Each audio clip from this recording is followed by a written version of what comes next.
Okay, Maria, I will hand over to you then. So thank you everyone for joining us today. My dog's just joined me as well. We're going to be chatting about the recent preprint that was out towards the end of last year that Bianca and Maria were authors on, looking at the different pathways to sharing preprint peer reviews. So Maria, take it away. Uh, Thanks, Johnny. I'm gonna share my screen as usual, and sorry.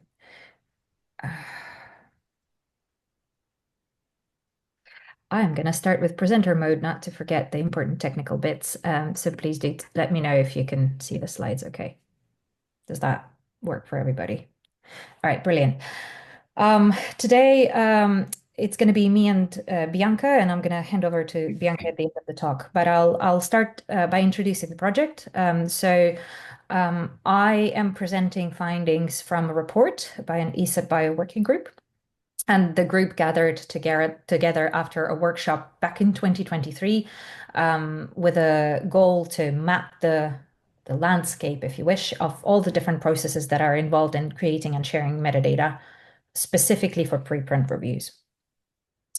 Our group had three objectives: to understand existing methods that are used to create and share metadata, to check for any gaps in the system, and if they exist, to propose some solutions.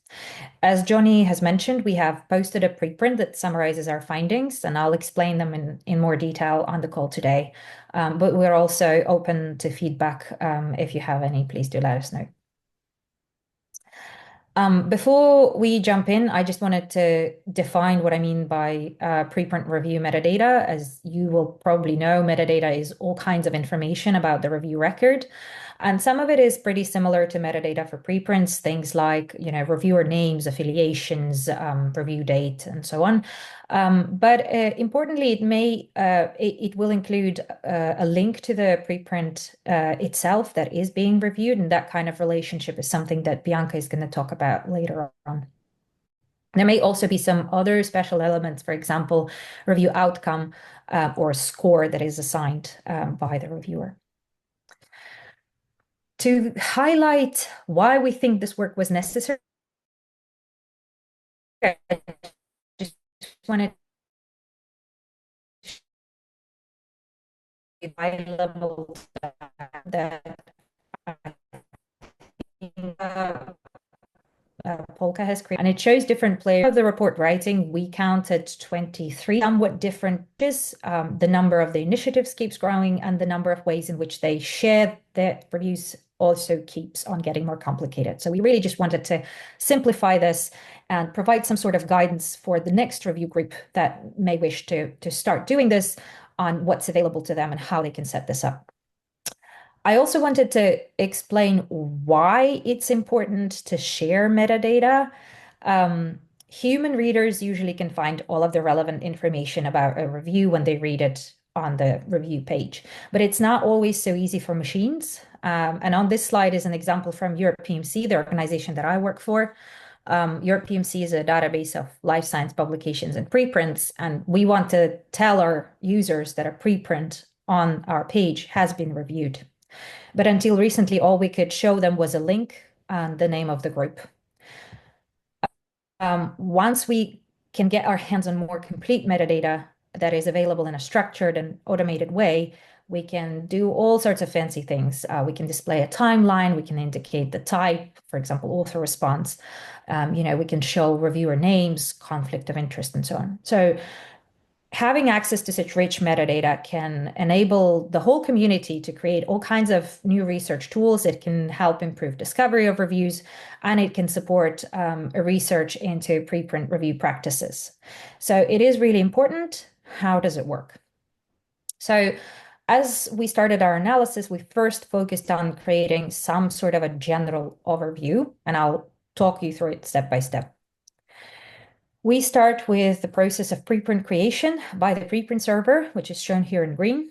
If you look at the bottom of the slide, you can see that in some cases, during submission, the server may offer an option for the author to request a review from a partner service.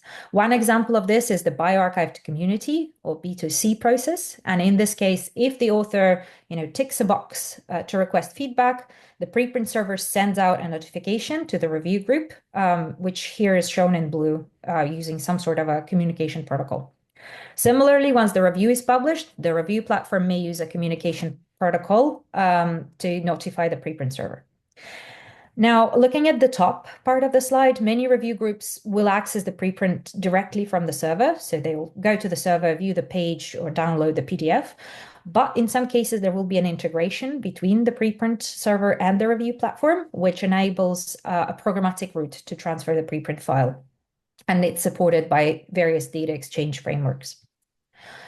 Once the preprint review takes place, and I should say here that some groups actually use external tools, for example, annotation or commenting tools here shown in red to create that review. But once it's created, some services will also assign a persistent identifier, such as DOI, to improve their discoverability. DOIs can be either registered directly with a metadata registration agency, or some review groups deposit their review in a repository, which then registers the DOI on their behalf. As a next step, scholarly tools that aggregate and index preprint reviews, so various kinds of discovery engines, will typically get review records programmatically using an API and pull it from one of the places where the review lives. They may in turn produce new records for reviews that follow their own standards to represent the peer review process and peer review information. So when you put all this together, you can see this kind of comprehensive schema for the different processes around sharing preprint review metadata, but not every platform will go through each and every step. We identified 6 typical workflows, 6 ways to share preprint reviews, and I'll cover them next. But before I jump to specific examples, I just wanted to introduce some of the common tools and standards that I'm going to be mentioning in each specific workflow.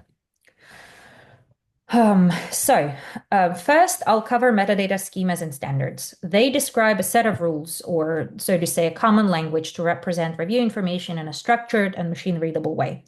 In our examples, we cover 4 such schemas.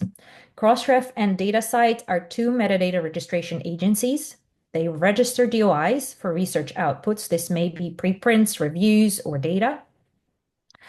DocMaps is another one. DocMaps is a framework developed by Knowledge Futures to represent publishing processes. So they focus on the process more, but they do have a way to describe reviews specifically. And finally, the web annotation data model is used by a commenting tool called Hypothesis, which is adopted by several preprint review groups. And so some reviews will be available in that specific format. Why are there different schemas? Well, they use different attributes or sort of definitions for certain objects or relations.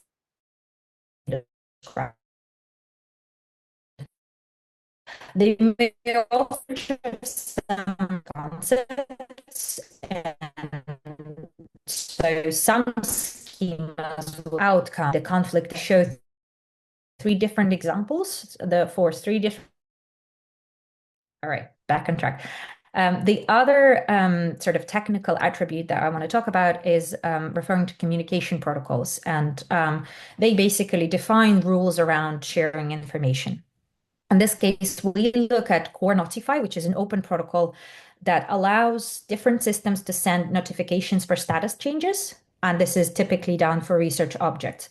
For example, if a preprint undergoes review, but also if there is a new version or if there is a retraction or withdrawal, all these kind of examples, you could use Core Notify to alert the users on the other end.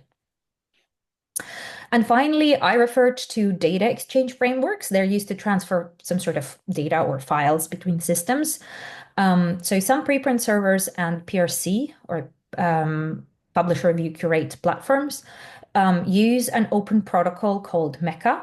Mecha is an ISO standard to transfer preprint manuscript and associated reviews from the server to the journal publisher, or even later, in case of rejections, to transfer the package of the manuscript and associated reviews between the different journal systems. So coming back to the initial question of our group, how do preprint review groups approach this process of metadata transfer? The first workflow I'll start with is perhaps the simplest one, and it involves the preprint server that allows users to also review or comment on preprints. As an example of this workflow, I will talk about ScienceOpen preprints. So preprints with a permissive license that are posted on ScienceOpen can be directly reviewed on the platform. These reviews will be accessible directly on the preprint page on a dedicated tab. To more widely disseminate them, ScienceOpen registers DOIs with Crossref and therefore uses the Crossref metadata schema. Afterwards, a discovery engine, so here in this example, it's Europe PMC, may use Crossref API to retrieve information about these peer reviews and then associate them with preprints in Europe PMC and show them on the site.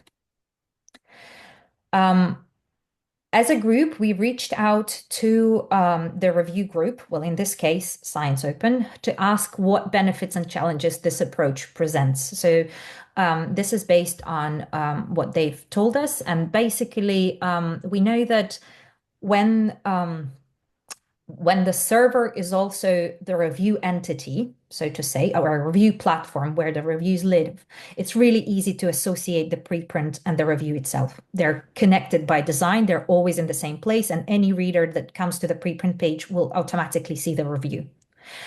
However, it does come with the challenge of requiring you to develop, maintain, and moderate your own review functionality in addition to all of the technical complexities of developing a preprint server. You also need to invest into community building and engagement because reviews don't just happen. We know that there is very low kind of rate of preprints being commented on without the group building resource for the community, perhaps educating their reviewers, supporting them, and so on. So if you really wanted this to take off, you need to invest resources into community engagement.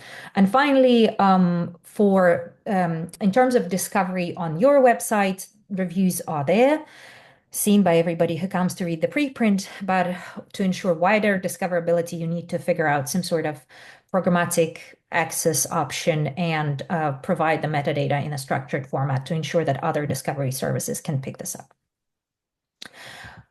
Coming on to the next slightly more complex option, we're going to talk about a preprint review group that can use a commenting platform. And here I'll talk about a bioRxiv preprint reviewed by Arcadia Science using Hypothesis. Once bioRxiv makes the preprint available, it can be selected for review by Arcadia Science members. They add feedback using Hypothesis web annotation tool, and this happens directly on the preprint page, so they don't, pull it into their own system. Once the reviews are available in Hypothesis, Society, which is a preprint review aggregator and discovery service, uses the API from Hypothesis to pull these reviews from Arcadia Science in web annotation format. As I mentioned, that's the format used by Hypothesis. But they don't stop there. So for their own purposes, they actually reshuffle and reorganize this information to create a new metadata record in a different format called docmaps, which we also covered. So then bioRxiv can access these reviews by using Society API, and they connect to them through Society rather than through Hypothesis to display it under their Community Reviews tab. And similarly, another aggregator like Europe PMC can then pull it also from Society. In terms of benefits, using a third-party tool removes any technical barriers. As a review group, this presents a minimal starting effort. You don't need to create your own platform. You can use an existing tool. Hypothesis is free and extensible to any website. So you can use the same tool to review preprints on any server. You can also use it to review journal articles if your group, reviews wider than just preprints. Hypothesis itself allows granular and inline comments, so you can respond to specific points in the paper rather than providing feedback on the paper overall. As Hypothesis has an API, search engines can retrieve preprint reviews from a particular group. And Society offers a bespoke way to pull these into their system and create these structured doc maps that then can be reused by other discovery engines. In terms of challenges, Hypothesis as such is not a tool that's tailored to review, let alone preprint review. And so it may lack things, it may lack support for different steps. For example, if you wanted to email the author and let them know that you've posted a review, you cannot do that directly through Hypothesis. The author themselves would need to create a login and get into the system. Hypothesis is a tool, again, that's not necessarily tailored to preprint review, so you'd need to kind of learn how it works. It may not capture all of the important information. For example, there's no sort of specific place in Hypothesis to put things like ORCID IDs, affiliations for reviewers, and so on. And it can be hard to link preprints and reviews. So Society does this by figuring out the preprint DOI from a specially constructed URL in Hypothesis, but it's not like an obvious and easy way to retrieve that kind of data, and it can be prone to mistakes. So as a step up from that, in terms of complexity, is a preprint review group that's registering DOIs. So an example of this workflow is HAL preprints being reviewed by PCI, or Peer Community In. HAL is a French literature archive, and they also allow preprint posting. When submitting to HAL, the author can request a review from PCI directly on the HAL website. When they do that, HAL sends a notification using the core notify protocol, and that notification includes the preprint URL, which also contains the version number and the email of the author. So they kind of use the URL to transmit all of the information rather than providing it in some sort of structured way. PCI then retrieves the preprint information using signposting to create a pre-submission page. So this is the page that the reviewers will access and author will also look through. For all endorsed preprints, PCI publishes reviews on their site and registers Crossref DOIs. Once the review is published, they also send a notification back to HAL using a core notify protocol. In terms of benefits, when using a metadata registration agency, for example, Crossref, review metadata is available programmatically, structured format from a centralized source, which makes it really easy for different discovery services to pull it out. DOI registration agency will offer technical support for setup and maintenance. Different services will also have possibly preprint or rather review specific metadata schemas that will accommodate all these different kinds of information to ensure that it's very complete. In terms of using a notification protocol, such as Core Notify, it helps to coordinate information exchange. Core Notify itself is free and open source, and they provide a ton of workflow examples, so they're quite simple to install. In terms of challenges, there are fees associated with registering DOIs, both an annual fee and a per DOI fee. Some DOI registration agencies don't accommodate reviews as a specific content type. And also, it's important to know whether they support relations to link the review to the preprint in their schema. And then specifically regarding Core Notify, it is still under development. So if you implement it, there may be future adjustments that come in as they go on. One way to register DOIs without incurring direct fees is to use a repository. And here example involves Sciello preprints reviewed by pre-review and shared using Zenodo.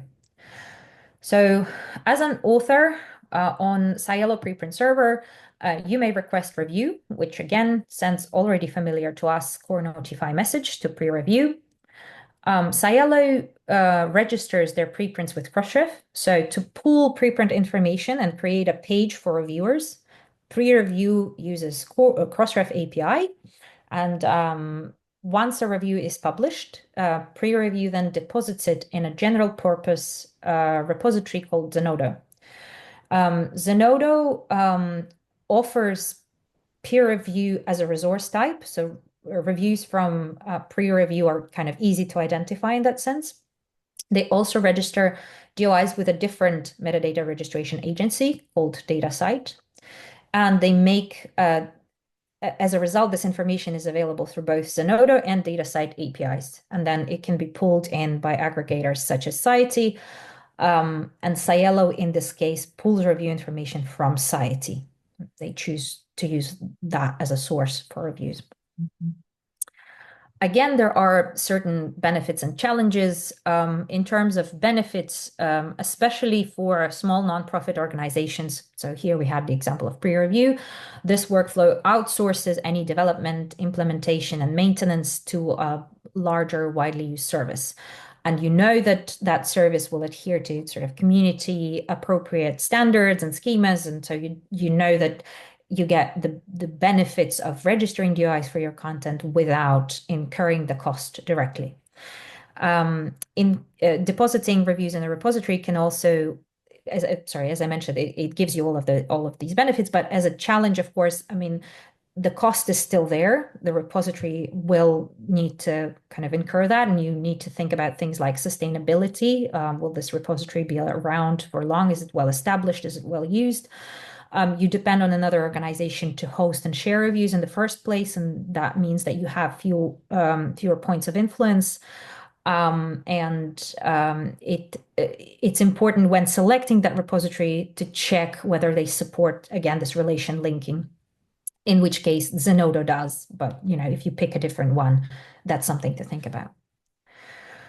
The last two workflows were specific to two different types of sharing or publishing research. The first one is open research platform. So open research platforms are sort of different from traditional publishing in that they make the scholarly manuscript publicly available following editorial checks. But before open peer review, which then takes place on the platform, reviewers are selected by the platform itself. Once it reaches a certain number of positive reviews, it is then published and sent to indexers. But unlike preprint servers, the manuscript that's published on the open research platform is considered a version of record even before peer review.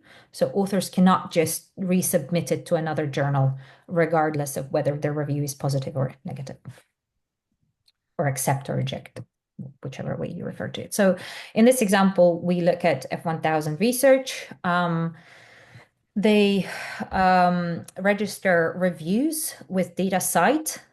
They register the manuscripts with Crossref. So there are two different metadata agencies involved here and two different schemas to think about. Review information is harvested from DataCite by discovery services, for example, OpenAIR. They also include review information into the article XML file. So the final file of the manuscript will also contain review information. So you could pull it out that way as well. The benefits here are similar to that of a preprint server that also hosts reviews, because obviously they're delivered by one and the same entity, and you can reuse a lot of existing solutions and processes. And in the case of F1000, although they use two different metadata registration agencies, Crossref and DataCite actually have a well-established shared relations schema that makes it easy to associate articles and reviews. In terms of challenges for F1000, they find that DataCite accommodates fewer metadata elements that are crucial to reviews. And also there are currently no way to capture pre-editorial checks that they do, which are quite specific to the open research platform in terms of sharing that for all manuscripts, regardless of their review status. So that's something that they would like to share, but currently cannot. And then the final example is from a Publish-Review-Curate platform.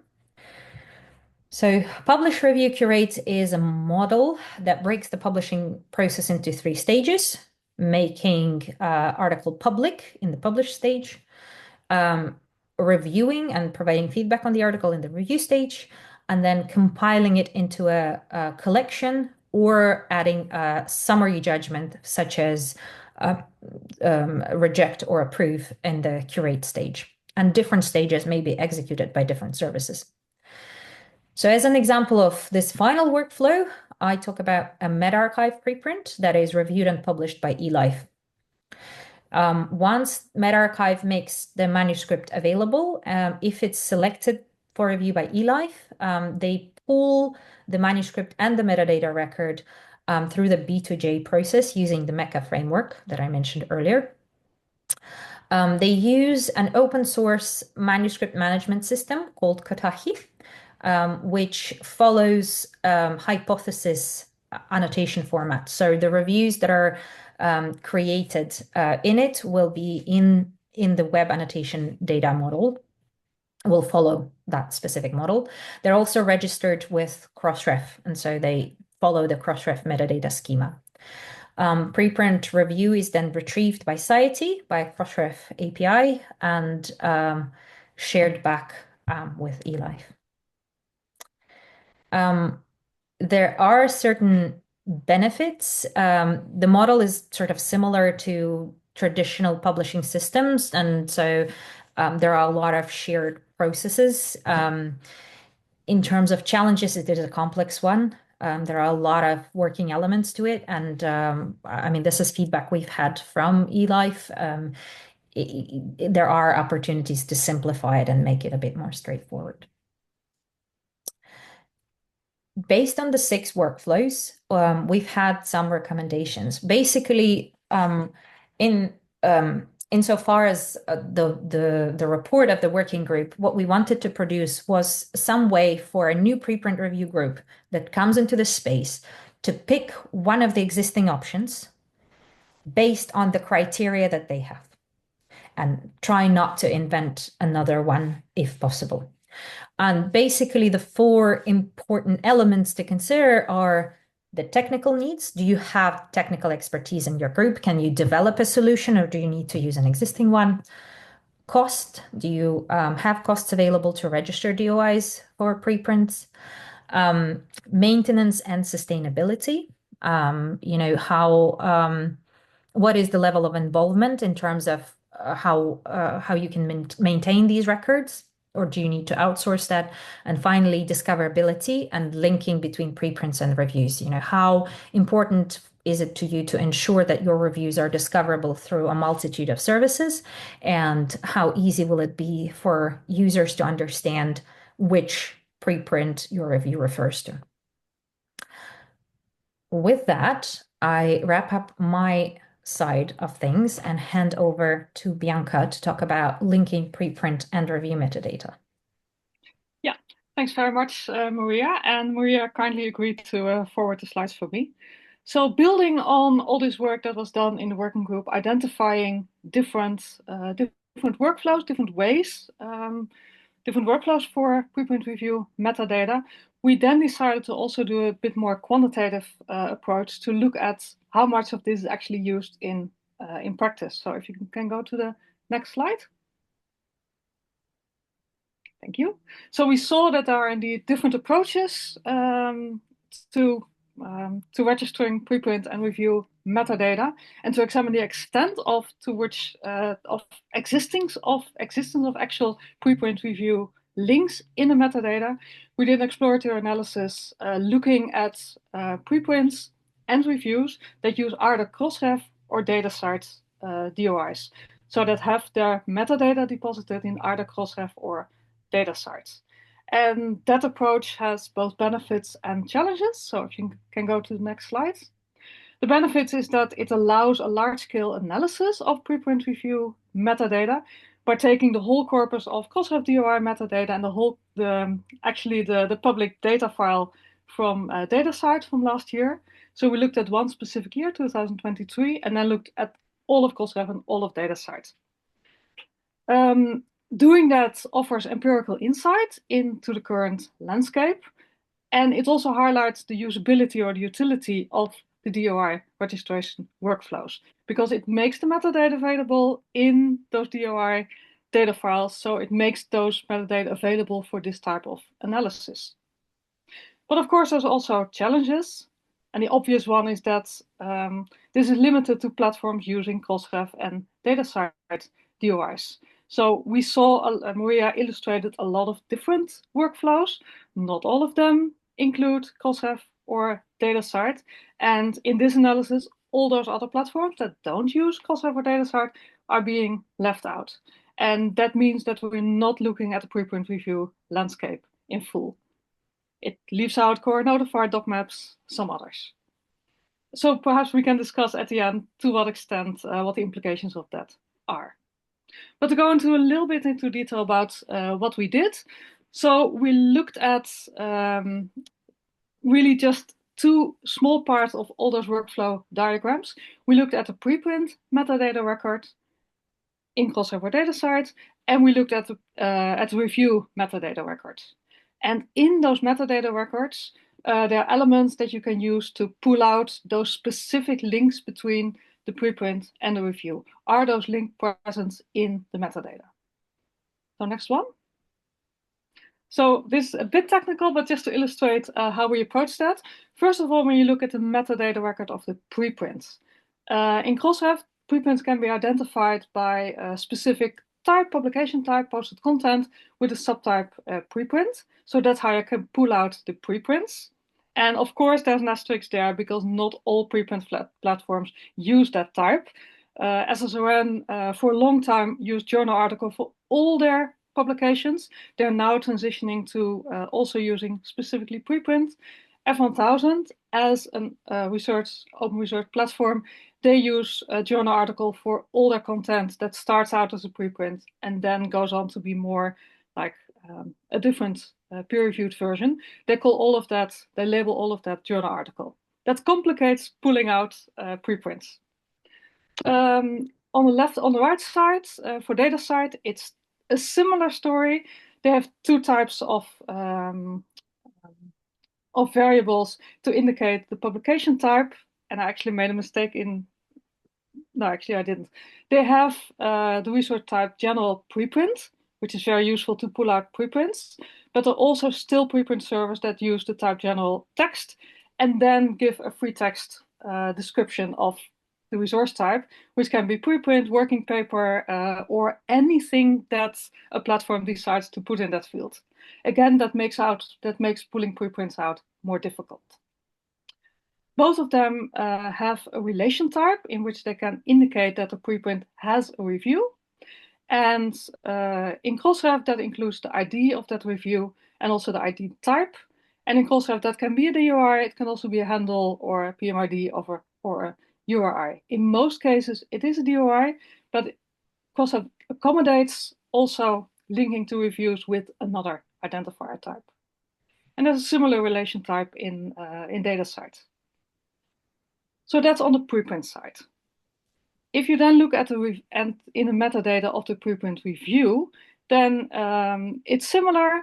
There are standard publication types in the metadata that are not used by all review platforms. And there's a specific relation, either is review of or reviews, with a link to the identifier of the reviewed preprint. And in this case, in Crossref requires reviews to be reviews of something with a DOI. So if your review is of something with a different identifier type, then you cannot include that as a relation in Crossref metadata. For DataCite, there's no such limitation.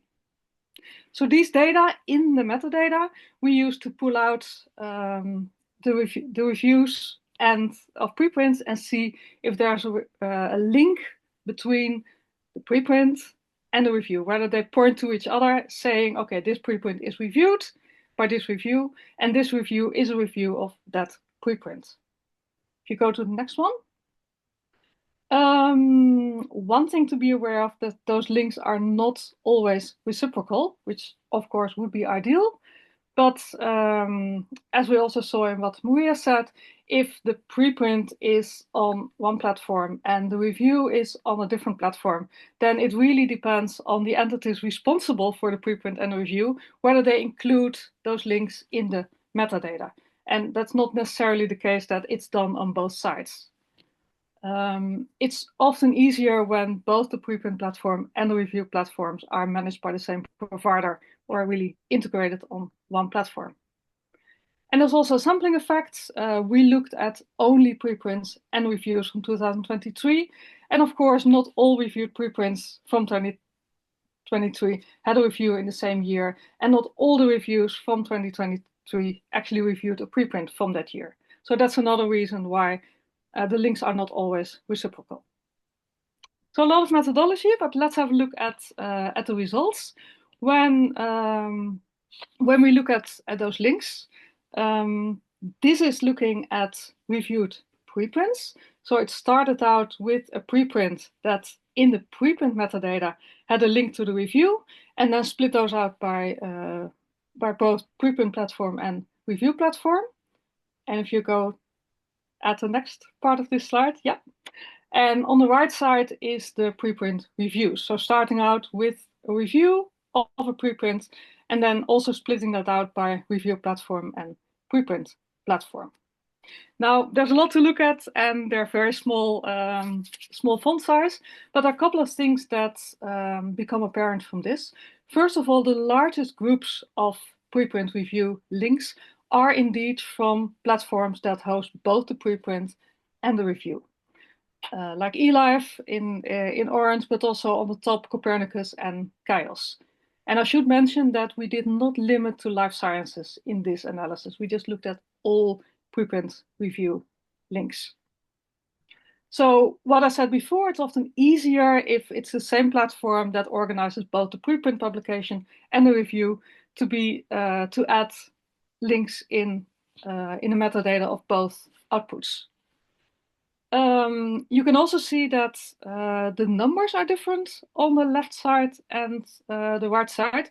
That can be, in some cases, for instance, we saw that with Chaos, there indeed links are not always reciprocal.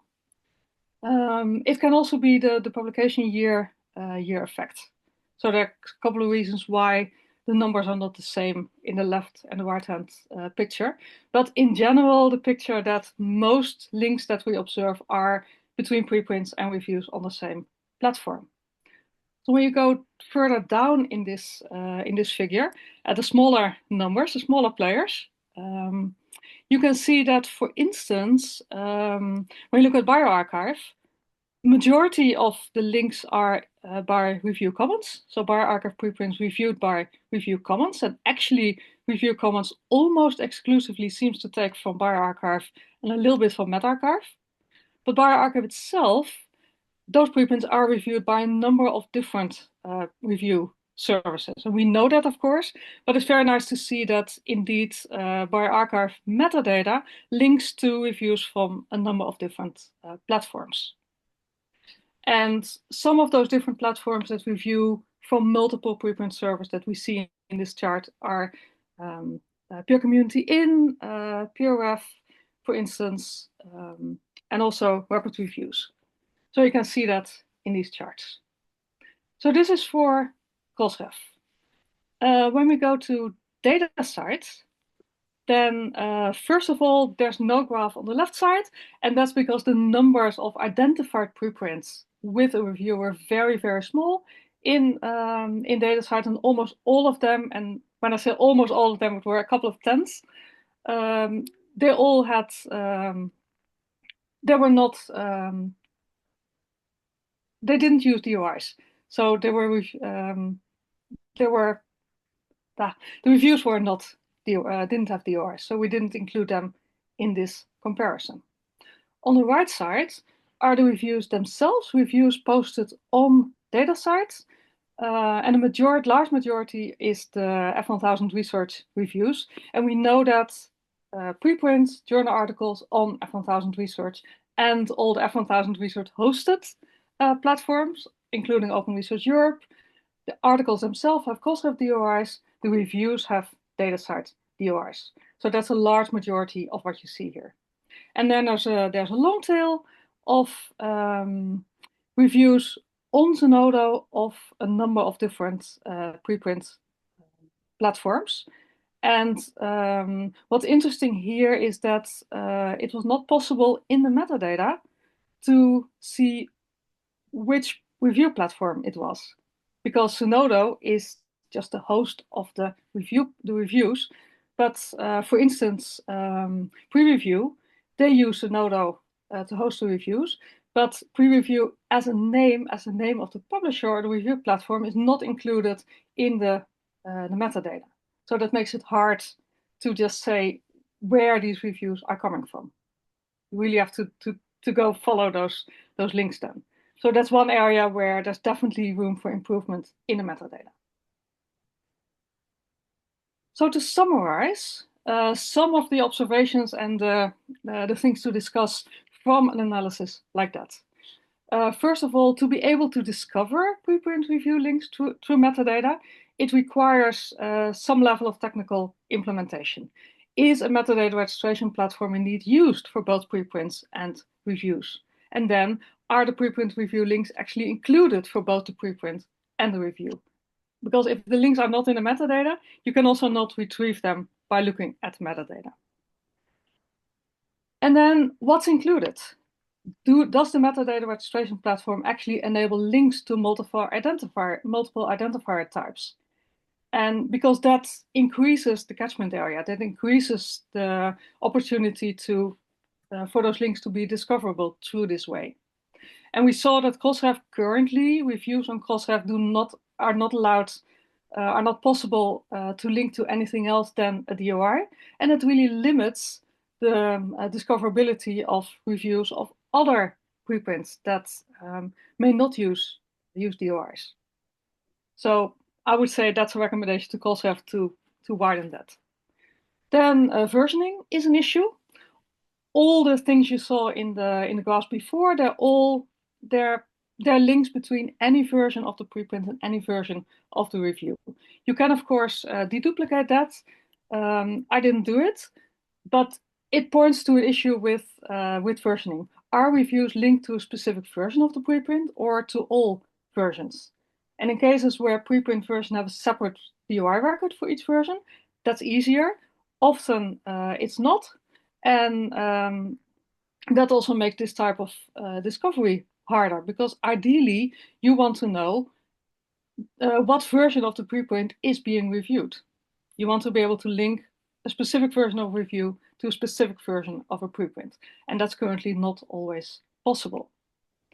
Then completeness of metadata records, including standardized publication types and additional information in the metadata. We already saw that DataCite has a more limited set of metadata variables, metadata types in their record. And I've not shown it, but often those fields are not fully filled out. We actually saw that with the Zenodo records that could not be traced back to a specific review platform because that was not included in the metadata. The more complete the metadata record, the more information you can get from them. And then finally, that brings again to the same question that Maria put on her last slide. How important do we feel that those links are? How important do we feel they are for discoverability? And if we feel they are important, then that's perhaps also a recommendation to preprint platforms and review platforms to actually make sure that the metadata registration platform is used and the metadata are complete. But it's also perhaps a question for the wider community of preprint servers and review platforms and metadata registration platforms, how to move beyond just DOIs, or how to increase adoption of DOIs. And I think that's an open question we can perhaps discuss a little bit. There's a lot to be said about that. And then finally, if anyone is surprised about anything in these graphs and perhaps look for their own preprint platform or review platform, I think that's not quite right. That's another benefit of these types of analysis, specifically this one that's based on fully open data, because it's actually possible to go into the data and see whether either I made a mistake or there's something in the metadata that could be improved. So I'll leave it at this for now.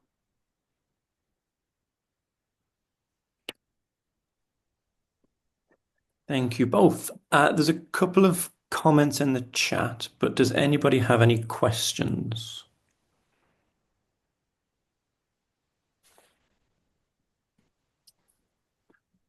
I have one.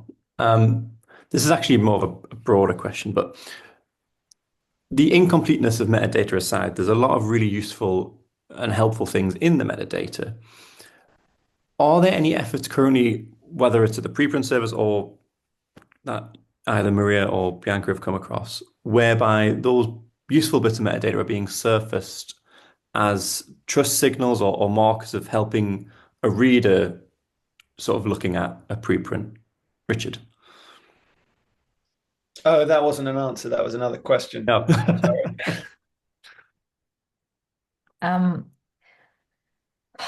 That's an excellent question, Johnny. I don't think it's labeled as such necessarily, but I know that for Europe PMC we are looking into that, and that may as well be like a future priority for us to do. But I think it's also important to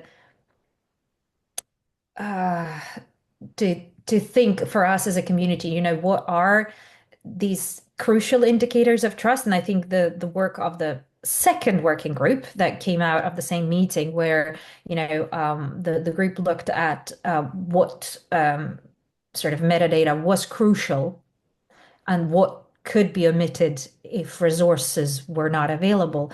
You know, that is probably another important aspect. We may think that certain trust signals are really crucial to show, but how easy it is to collect them, and where do we draw the line between the effort required to get that information, like conflicts of interest, and you know, the importance, the absolute sort of must that they represent. Just to answer Michelle's question in the chat, Reimagine Review has not been actively maintained for quite a while. Between all of the stuff that's being changed and sunset and started up, I can't remember if that has been sunset or if it just hasn't been updated. But it is still active. But how up to date is a different question. Richard. Yeah, sorry, this is a bit tangential and maybe a bit random, but Maria, I wondered, you talked about Publish-Review-Curate, and I often feel like now Publish-Review-Curate is being presented as if it's this kind of like really well-defined workflow. And do you think it is? Do you think we're being a bit too constrained on this? I worry about the kind of blending of review and curate and people seeing this differently. And I wondered from a technical point of view, whether there's things that you think we should be doing to ensure we have enough evolutionary space in that workflow, rather than assuming it just kind of means one thing. Does that make any sense? Somewhat. I mean, I will say that by far the Publish-Review-Curate workflow that we examined was the most complicated. We did only, I mean, for the purposes of, you know, providing that example, we only looked at one PRC system. It may be that, you know, a different platform has a more simple workflow to this. But the whole point is that now, in addition to the P and the R, you add a third one, which is the C. So you get not two, but three players. And it gets complicated even with two, right?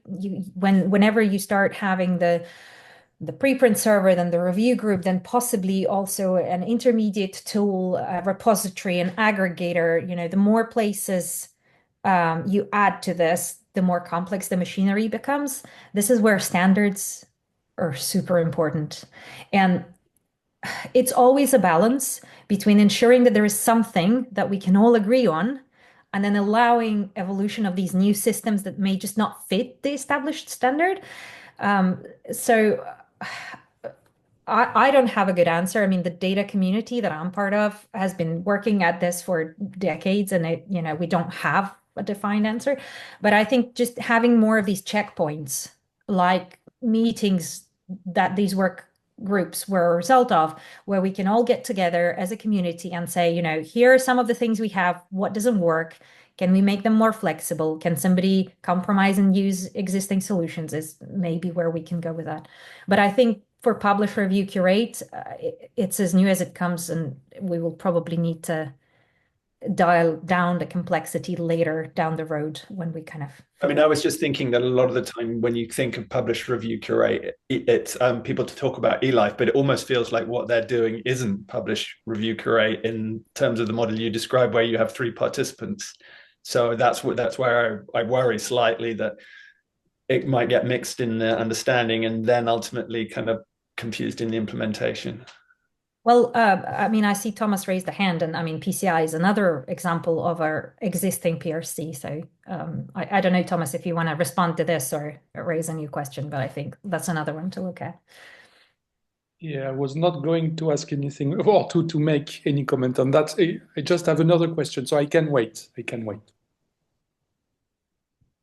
Yeah, I mean, I think, so unfortunately, we were constrained by the time and we didn't look into other PRC workflows. And I know there are a couple coming up. But yeah, I feel the complexity of the one I presented is in part because of the way that eLife has set up their workflows and the tools that they use. And maybe in some cases it could be easier than that. But it is I mean, as soon as you add another player, it will complicate things. I think Ludo's comment in the chat gets to some of the complexity as well between just having DOIs with Crossref and DataCite. On the topic of PRC, I think it would be good for this group in particular to maybe have a bigger meeting about PRC, because I also have concerns. Thomas. Yeah, thank you. Thank you very much. So it was absolutely great. Thank you, Maria and Bianca. The information was absolutely splendid.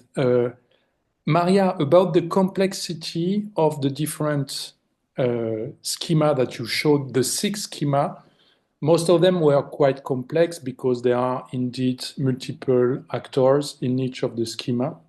And I was wondering whether if we just concentrate on the preprint reviews themselves and the metadata of the reviews of the preprint and just the way to share this metadata of the reviews themselves.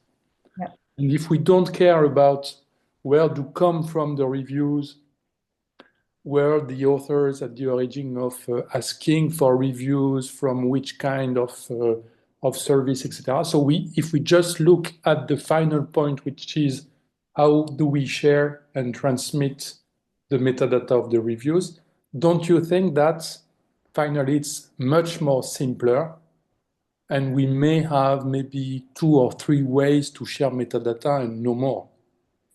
That is true. Basically, you either make it available on your own platform and don't share it further. You use an external tool such as Hypothesis and follow their model. Register DOIs either directly or through a repository. And I don't think that was an option, but like if you posted it on your own platform and then Society pulls it and then they create a doc map, so that may be like a fourth one. I think there are fewer ways just specifically to share reviews. It's not quite as complex and stressful as it seems. But this is basically where we wanted to highlight what it means to choose one of these 4 options. So for example, with if you register DOIs, do you have the technical capability? Somebody who understands the Crossref or DataCite schema can put the right things in the right places, and do you have the money for it? If you're going down the hypothesis route, are you gonna teach people how to use it? Are you gonna get in touch with Society to make sure that it's then discoverable without having a DOI, and so on and so forth? So it is simpler, I agree, but it's still not uniform, and there are different ways to share this. And there are different, I mean, we didn't really cover it, but there are some platforms that, yeah, basically just share reviews on their own site and then they just don't go further. We just didn't cover it because that's exactly the scenario that we kind of didn't want perpetuating if possible. Because the whole point is that we want to find these reviews and to make them as useful as possible. Okay, we are pretty much at time, so I think we can close the session there. Thank you, Maria and Bianca, and thank you everyone else for your questions. There is another working group from that meeting that I'm partly responsible for. We will be having a document coming out soon. We're just getting a bit of feedback on that at the moment. It is quite more, it's a bit more technical. And our next community call is in 2 months' time. You can find all of the community calls for this year all now registered. The registration links are all up, available online on our shared little document we've got. So you can sign up now for the whole year if you're really, really eager. I think it's well, I'm biased, but I think it's a pretty good lineup this year. Thank you, everybody, and see you all soon. Thank you, everyone.